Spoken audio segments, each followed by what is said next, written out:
Okay, this is going to be our third video on dynamics with friction. In this video, we're going to continue looking at problems in dynamics, considering these friction or friction-like forces. Okay, and so in this video, we're going to be looking at drag force, and so we can get right into it here. Drag forces are the forces that are opposing an object's motion as it moves through a fluid, so either a gas or a liquid, like say air or water. When we're thinking about drag forces, we want to be thinking about moving things through a medium. So we can be thinking about, say, moving your hand through the water in a pool, or let's say you stick your hand out of a quickly moving car and you can feel the air resisting the motion of your hand through that medium, right? So all those forces resisting the movement of our hand here, those are drag forces, okay? And in some ways, these drag forces are very similar to friction. They're similar in that both friction and drag forces always only oppose motion, right? They can never cause any motion, so they're always just opposing the motion of the system, okay? And so let's take a look at the expression that we're going to be using for drag forces. We have it here. So Fd is going to be our force of drag. This is the magnitude of our drag force. And it is equal to 1/2 c rho a v squared. Okay, and this letter in here, this is the Greek letter rho, written by hand like that. And we're going to take a look at what all of these mean here. And we're going to see that a lot of it kind of makes intuitive sense, right? So first of all, the force of drag is going to be dependent on v squared here, this last term. And what's v squared here? Well, v is the magnitude of the velocity of the object with respect to the medium that it's traveling through, right? And so it kind of makes sense that it would be v squared. Think about moving your hand through water. Let's say, for example, if you're in a pool. If you move your hand very slowly, it's kind of hard to notice that the water is even resisting your motion, right? But if you try to move your hand very quickly, or more quickly, you notice very, very rapidly that the resistance of the water to your hand's motion through it becomes far greater quite quickly, right? And so it's not surprising that this scale is like the velocity squared. Okay, so that's the first term that we're looking at in here. The second term, this a, this is the area of the two-dimensional cross-section that the object traces through the medium. So maybe I'll draw something for this here. So if we let's imagine that we have a sphere, and I'm going to have trouble drawing this, but imagine we have a sphere here. Okay, so that's my attempt at a sphere, and the sphere is moving with some velocity through the air. Okay, let's say we have air here. So as this thing moves through the air, it's tracing out a cylinder through the air, right? Like you can imagine that there's a cylinder being traced out as this sphere moves through the air. Now the cross section that this sphere is tracing out through the air is actually a circle, right? It's hard to sort of see it here, but if we turn this thing 90 degrees so it was sticking out of the page, our cylinder would simply look like a circle. And the area of this circle would be the A that we're talking about in this case, right? So the A here is referring to the area of the circle in this case, and it doesn't have to be a circle, right?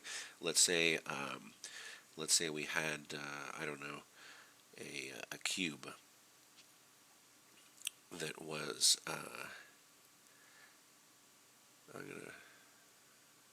well, you get the idea here. Basically, a cube.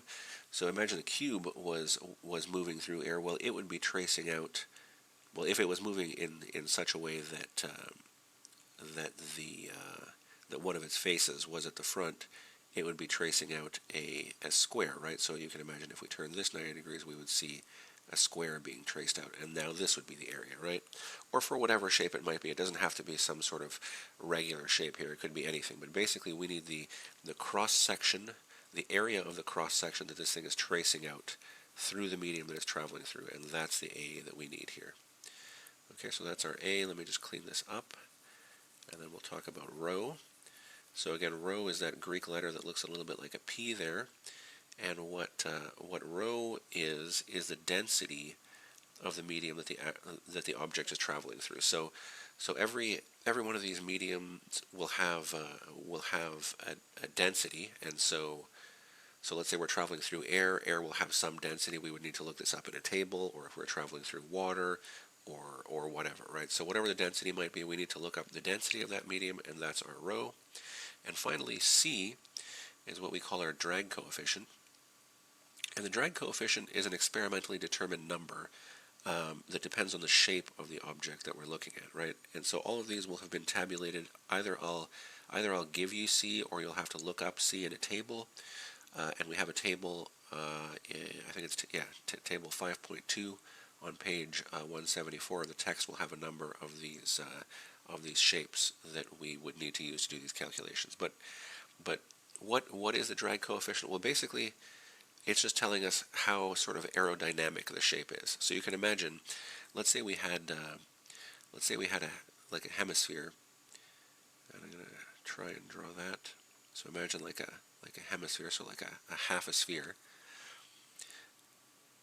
And that's a terrible drawing, but you can imagine. Okay, so hemisphere moving through air, and it's moving this way, so it's flat side forward, and it's tracing out what we talked about before. It's basically tracing out a circle, right? But this thing is pretty not aerodynamic, and I'm not going to get into all the details of the sort of fluid mechanics going on here, but basically this thing would be tracing out a circle, but it's not very aerodynamic, so it has one area, and it'll also have some C that we would look up in a table, right? It's basically just the C of this flat, this hemispherical shape. But you can also imagine that you had, let's say that the same area. Well, let's say you had an object shaped like a raindrop, something like that, traveling with some velocity, right? We have the same velocity here in both cases. Again, this thing would also be tracing out. You can imagine that this is sort of a raindrop shape, and this thing would again be tracing out a circle. It would have the same area, but this shape, this raindrop shape, is much more aerodynamic, right? And so let's say this was C1 and this was C2. Well, we know that C2 would be much less than C1, right? So anyway, it's not super important that we have a great feel for how this works. These are all numbers that we would look up: the density, the drag coefficient. We would calculate the area of the object, and then we would be able to calculate what our force of drag is, right? So let's move on here. After I clean this up, we're going to move on to an example of using drag forces. I'm not going to do very many examples with this here. You guys will probably have one in your upcoming assignment, though, for this section. Okay, so the example that we're going to be looking at is we want to find the terminal velocity of an 85 kilogram skydiver falling in a feet-first position. Okay, so let's take a look at this. Well, first, what's terminal velocity? So terminal velocity is going to be the velocity that it's a sort of equilibrium velocity that we end up with when objects are falling. It's the velocity that we're going to get when the force of gravity pulling us downward is equaled by the drag force that's resisting our motion through the air. Okay, and so let's maybe jump right to our free body diagram. We're going to end up with a situation where okay, so free body diagram.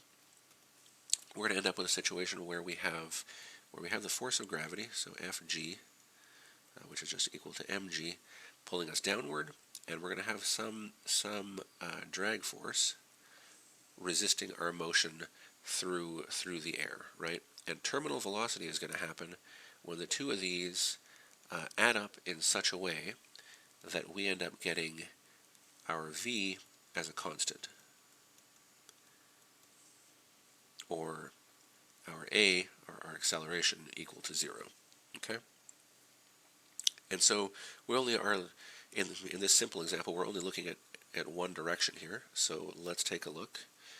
at what's happening using Newton's second law. So the net force in the y direction. Let's call this, we'll call this our positive y direction. We could have, in this case, we could have flipped it if we wanted to call downward our positive direction, since we're jumping out of a plane or whatever. But we'll stick to y being upward here. It doesn't really matter how we do it in the end. It'll just be a minus sign on our velocity.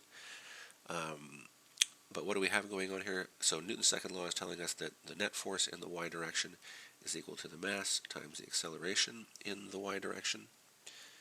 But when we're thinking about terminal velocity, well, we want no acceleration, right? So we want this to be 0. And what do we have happening as far as net forces go in this direction? Well, we have the force of drag in the positive direction, and we have the force of gravity in the negative direction, right? And because these are equal to 0, we can then write that the force of drag is equal to mg, or I've just substituted in Fg for mg, right?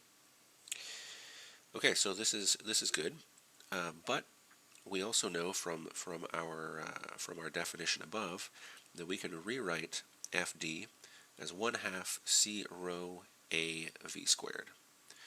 So this ends up giving us 1/2 c rho a v squared equals mg. And we're interested in v.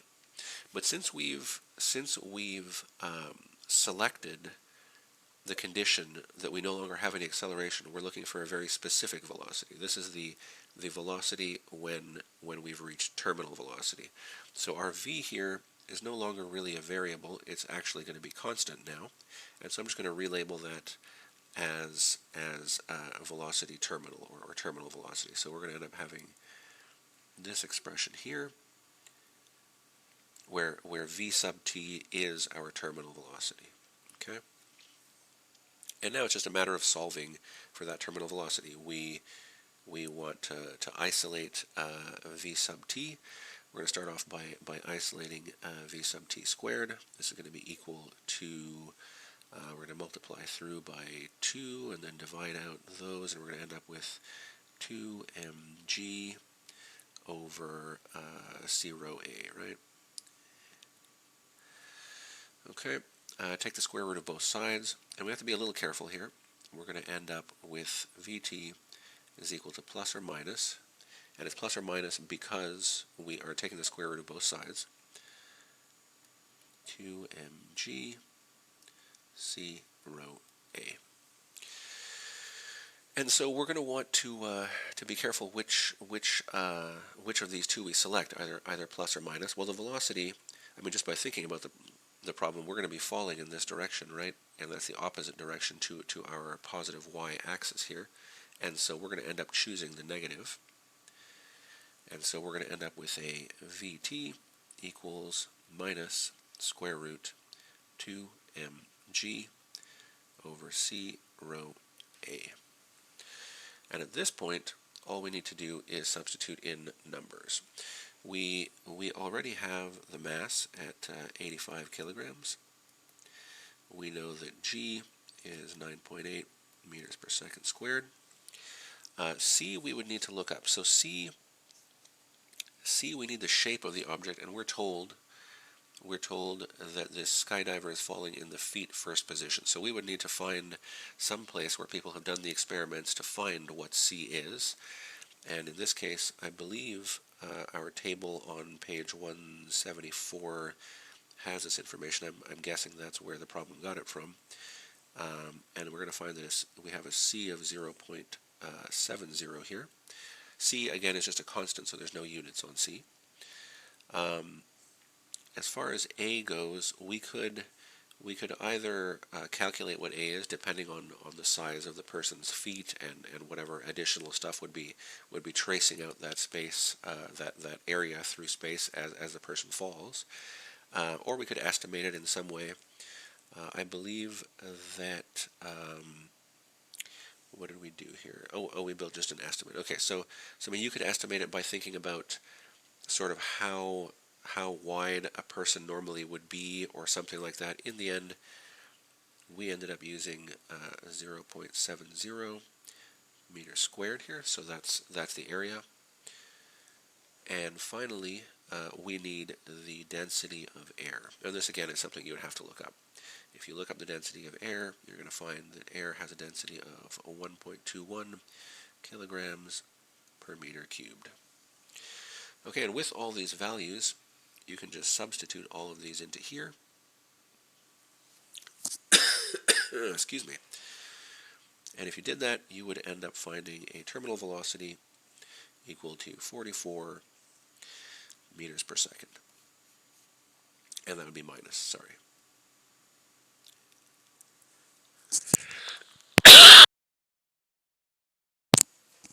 Sorry, I have a bit of a cough. Okay, so that's that example. Finally, let's move on to the last topic of this video. This is Stokes' law. So the drag force formula that we have above, that we just talked about, works in cases where the medium is not very dense compared to the mass of the object that we are trying to model here.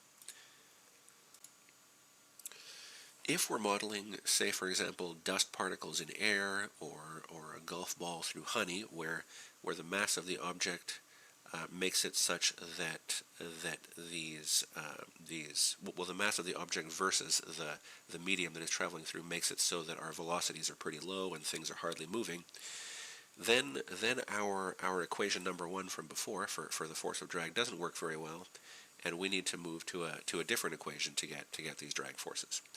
In this case, we would want to use something like Stokes' law. And Stokes' law is given to us here. It's this expression over here, where Fd is just equal to 6 pi r eta v. And eta is just another Greek letter. I would normally write it like that by hand.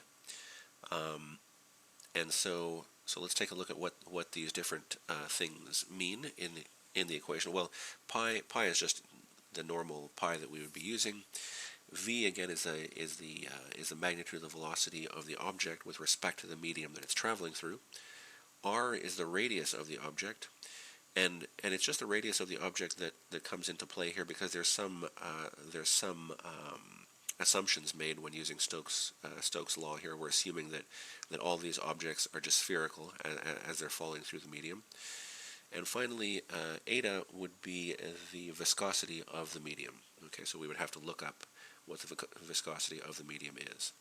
Now, I'm not going to go into very much detail with Stokes' law here, because we're not really going to do any examples with Stokes' law, and I'm not going to give you anything on a test that's going to involve Stokes' law, but it is important to remember that our equation number one, our drag formula equation, has a certain realm of applicability, like when things are moving fairly quickly through the medium, and those are the situations we're going to look at. But if you ran into a situation, and you won't in this course, but if you did in other places where things are moving more slowly, you're dealing with very light objects or very thick medium, then you know that there's other equations that you can use that will take over when we leave the realm of applicability of equation 1. Okay? All right.